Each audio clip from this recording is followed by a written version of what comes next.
Morning everybody, it's Stuart here.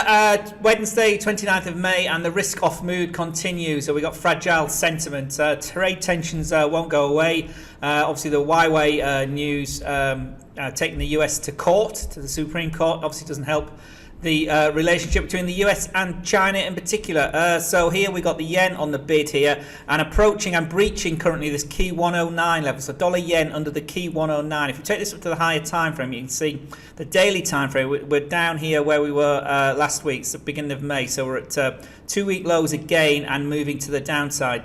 Dollar yen intraday. The extended support, maybe the bottom of the Bollinger Band there at 109.10.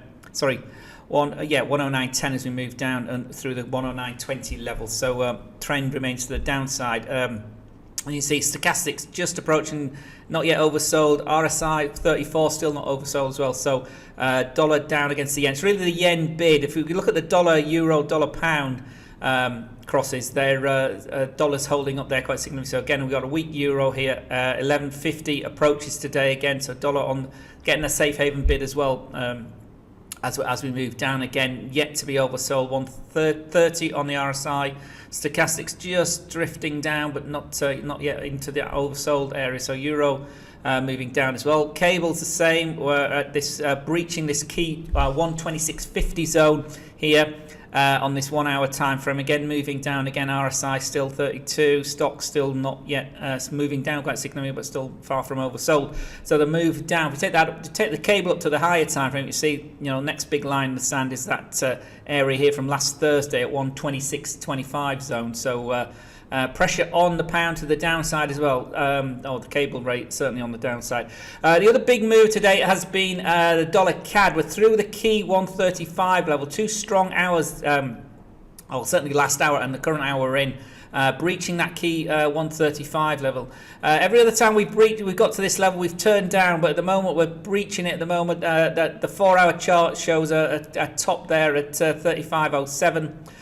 Which we're sort of at the moment, but no indication yet, no pin bar in the lower time frames yet of a potential turn down in the 15-minute chart or the 5-minute chart for that matter. 5-minute chart just keeps down around but keeps moving up. So still bid on dollar CAD, and that's all to do with, or it's not all to do with, but sorry, it's the daily time. Let's take that back there. Sorry about that. It's the oil price as well. Oil market has rolled over. We rallied to 59.50 and then 59.30 yesterday, and we've come down since. There was obviously the bad weather in Oklahoma, the tornadoes, deadly tornadoes, and flooding has obviously affects Cushing, the main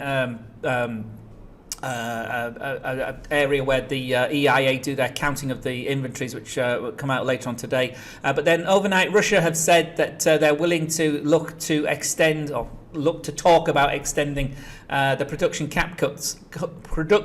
cuts, I should say. So here we are moving down through 58.50, and again big line that stands off the key 59 level. Yesterday's week's low here was down there at 58.25, which we're sort of rapidly approaching at the moment. Gold, on the other hand, is getting a bit of a bid from the risk-off sentiment. Again, it's been a delayed reaction. The Swissy and the yen moved first, and gold yesterday was all the way down here at 12.76, but we've moved up, ticking higher here through the 12.80 area, through the 200 period here at 12.81, and into the 12.85 as I speak. So strong 3 hours for gold.